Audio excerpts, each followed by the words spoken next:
And it's just that's pretty flimsy, but it's it's something that I thought about for a while. Babies, most babies are born with the impulse to suck, that sort of thing, and we don't have to teach them that. And so for me, it's not a big leap to think that that baby could be born with something else. So that's just something I totally.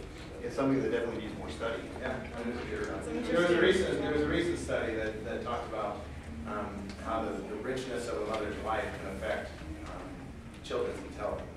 So life experiences that the mother's had can eventually affect the children that she'll have.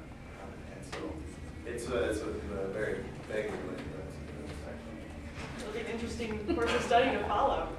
Well, I like hiking up mountains. I don't really like walking or hiking in particular, but if you like put like a normal trail on a mountain, like for some reason I feel this need to climb. I mean, it might be that like maybe my ancestors used to look at the mountains and go, "That's neat." We have no proof of that. Yeah. One last question here. Last one. I have a question for this gentleman right here.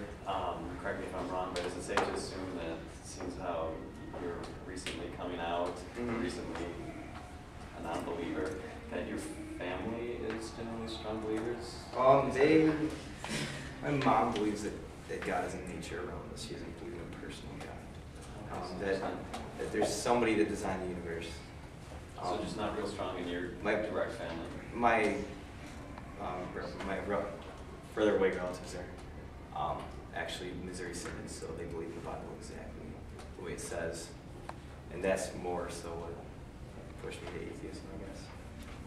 But prior to pushing you to atheism, it did push you towards, did you say Campus Crusades for Christ? Well, yeah, I just felt like it was something I should have done because I wanted to be a good person.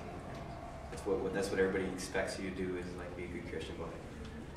Well, I apologize for blowing the last question. Maybe someone else has. Yeah. I assume that he did have a really strong family, and I wanted to know how they took it.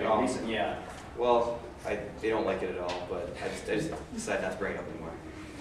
Okay. One more in the back. Hi, first thing I want to do is say thanks. Thanks for putting yourself out there. Sometimes you're used to pretty tough stuff. Some of my things that I'd like to throw over is, I know we're short on time, so I don't expect too much for answers here, but I'd like to maybe get some feedback later on after this. One of the ideas when I've listened to atheists and I've listened to Christians, it seems like it gets to be more of an argument of whether there is a God or isn't a God, sometimes instead of looking at the facts. One of those is evolution in itself. Sometimes like Christians, I believe, feel that if they lose the argument of evolution, they lose the argument that God exists.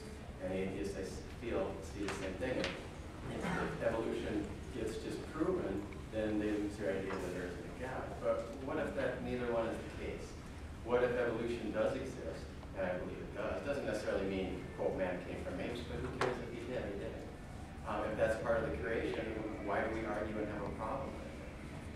The other one would be morals. Christians feel that if we gained our morals, it had to come from somebody. But from what I understand and see, even the animal kingdom has morals. There's structure in a lot of things. And to me, that doesn't prove or disprove whether God exists or not. Creation in Genesis, I'd like to see what it is. I used to be Christian, I'm not anymore. But I do believe in the Bible very strongly. My opinion, my idea is what I see. And the 7 days of creation isn't necessarily how Christians view it. But if somebody views it a certain way, does that mean that's the way it is? In other words, maybe that's really not what's being said there. And can we look at it differently then and say that science can be proven? So does that actually fit in that or not? Can that be looked at through a dialogue? Another one that was interesting was God being arrogant. But maybe he's just laying out the facts.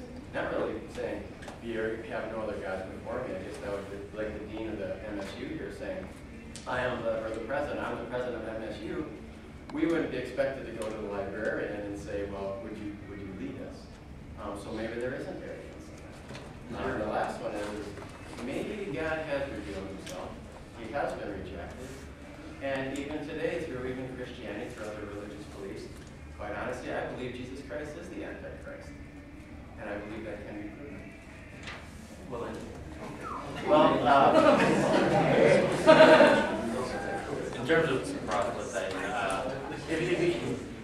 guys haven't seen the movie Religulous with Bill Maher, it is a great movie.